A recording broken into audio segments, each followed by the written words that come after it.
నేను మొన్న ఇక్కడికి రావడం జరిగిందండి. ఇక్కడికి వచ్చి ఆ పైన ఉన్న హాల్లో మీ అందరినీ కూర్చోబెట్టి మీ వెర్షన్ ఏంటో మేమమ్మా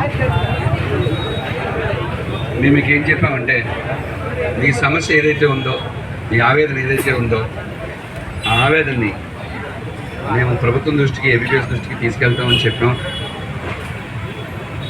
సో ఈరోజు కూడా మేము ముగ్గురు ఎమ్మెల్సీలు, గ్రాడ్యుయేట్ ఎమ్మెల్సీలు ముగ్గురు, శ్రీకాంత్ కానీ, రామ్ గోపాల్ రెడ్డి గారు కానీ, నేను కూడా దీని మీద ఎక్కువ దృష్టి పెట్టి డిస్కస్ చేసాం.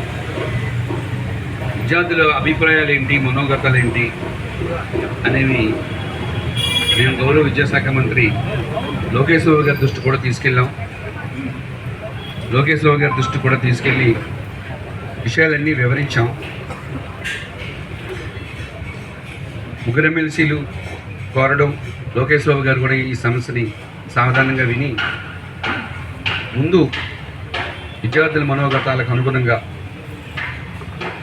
ఈ సమస్యని పరిష్కరించడానికి లోకేష్ బాబు గారు కూడా సంసిద్ధులయ్యి,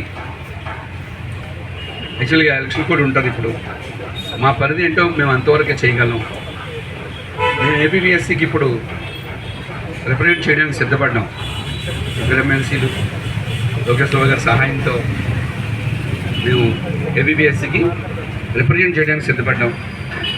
ఇప్పుడు అక్కడ శ్రీకాంత్ గారు, రామ్ గోపాల్ రెడ్డి గారు ఇద్దరు కూడా ఏపీపీఎస్సీ ఆఫీస్కి మేము లెటర్ అది తయారు చేసాం. లెటర్లో మా ముగ్గురు సంతకాలు కూడా ఉన్నాయి. దాన్ని తీసుకెళ్ళి ఏపీపీఎస్సీ చైర్మన్ మేడం గారు చూడడానికి అక్కడ సన్నాహాలు జరుగుతున్నాయి. సో దీని మీద మేడం గారి స్పందన కోసం ఎదురు చూస్తున్నాం.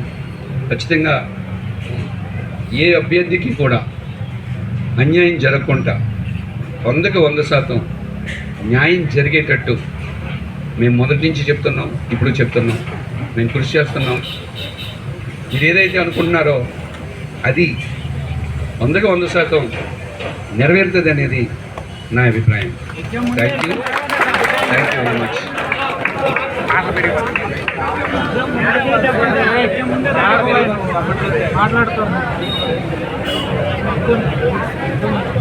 మీ తరఫున మీ నుంచి మేము కోరుకున్నది ఒకటే సార్. మాకు ఈరోజు ఈవినింగ్ కూడా ఏపీఎస్సీ ఒక వెబ్ నోట్ రిలీజ్ చేసింది. దాంట్లో కూడా క్లియర్గా మెన్షన్ చేశారు, రాష్ట్రాన్ని తర్వాత సవరిస్తాం, ముందు మెయిన్స్ ఎగ్జామ్ పెడతాం అన్న విధంగా ఏపీఎస్ వెబ్సైట్ ఏదైతే ఉందో వాళ్ళు రాష్ట్రం రిలీజ్ చేశారు.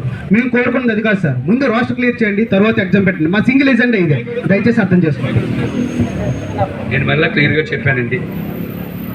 దాని తర్వాత పరిణామాలు చెప్పాను మీకు.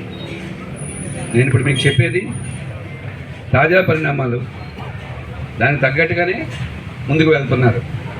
వెబ్ నోట్ పెట్టిన తర్వాత పరిణామాలని నేను మీకు చెప్పాను. ఓకేనండి, థ్యాంక్ యూ.